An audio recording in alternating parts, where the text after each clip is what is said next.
বলিউড অভিনেতা অজয় দেবগন বর্তমানে নিয়মিত ওটিটির কাজ করছেন।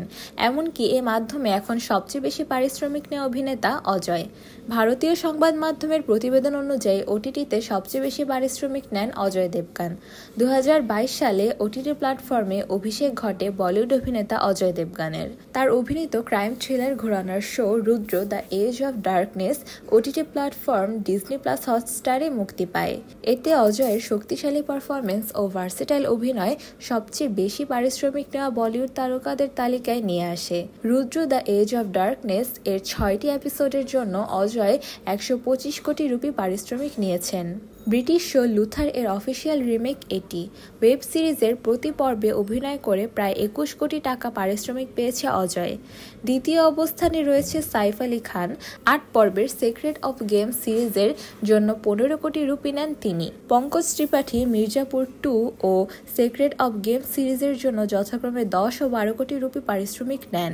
এরপর রয়েছেন মনোজ বাজপেয়ী, নেওয়াজউদ্দিন সিদ্দিকী, রাধিকা আপ্তে, সামান্থা রুথ প্রভু।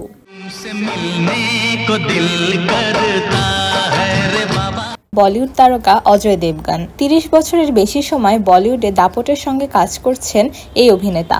ফিল্মি ক্যারিয়ারের 30 বছর পেরিয়েও তার ব্যস্ততা আজও তুঙ্গে। অভিনেতা তো বটেই, প্রযোজক পরিচালকও তিনি। হিন্দি সিনেমার ব্যবসাটা তিনি ভালোই বোঝেন। সর্বশেষ যেটা প্রমাণ করলেন শয়তান সিনেমায়। অজয় দেবগন 1969 সালের 2 এপ্রিল ভারতের নয়াদিল্লিতে জন্মগ্রহণ করেন। এরকমই সাদামাটা বহু হিট ছবির এই নায়ক। কাজ শেষ হলেই সোজা ফিরে যান পরিবারের কাছে। পার্টি হই হুল্লোড় একদমই পছন্দ করেন না। অমিতাভ বচ্চন নাকি অজয়কে কালো ঘোড়ার নাম দিয়েছিলেন। অজয়ের নাম এলে উচ্চারণ হয় কাজলের নামও। 1999 সালের ফেব্রুয়ারি মাসের 24 তারিখ অজয়ের সঙ্গে বিয়ে হয় কাজলের। অভিনেত্রী হিসেবে কাজল তখন সাফল্যের মধ্য গগনে। সেই সময় আচমকাই অজয়কে বিয়ে করেন তিনি। অজয় ও কাজলের বিয়ের বয়স 25 বছর। বলিউডের সবচেয়ে সুখী দম্পতিদের অন্যতম। কিন্তু অজয়ের জীবনে কাজল আসার আগে একাধিক নায়িকার নাম জড়িয়েছিল।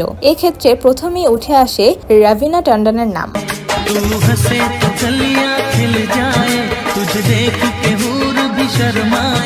শোনা গেছে দিলওয়ালে ছবির শুটিংয়ে অজয় রবিনার মধ্যে সম্পর্ক তৈরি হয়।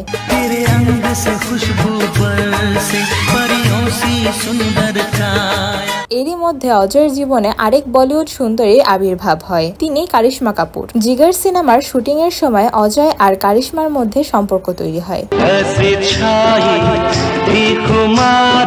রবিনা এই খবর সহ্য করতে পারেননি। শোনা যায় তাদের সম্পর্কের কথা শুনে রবিনা নাকি আত্মহত্যা করতে গিয়েছিলেন। অজয় কখনোই নায়ক হতে চাননি। তার মা বিনা 2টি ছবি পরিচালনা করেন। মায়ের মতো তিনি চেয়েছিলেন পরিচালনায় আসতে। তাই শেখর কাপুরের সঙ্গে সহপরিচালক হিসেবে কাজ করেন। তবে বলিউডে পা রেখেছেন কৈশোরে। প্যারি বহেনা ছবিতে মিঠুন চক্রবর্তীর ছোটবেলার চরিত্রে অভিনয় করেন। অজয়ের আসল নাম বিশাল বীরু দেবগন। মায়ের কথায় তিনি বিশাল থেকে হয়ে ওঠেন অজয়। সত্যি অজয় আজ অজেয়। Phool Aur Kaante, Omkara, the legend of Bhagat Singh, Gangaajal, Zakhm, Singham, গোলমাল সহ একাধিক হিট ছবির নায়ক অজয়।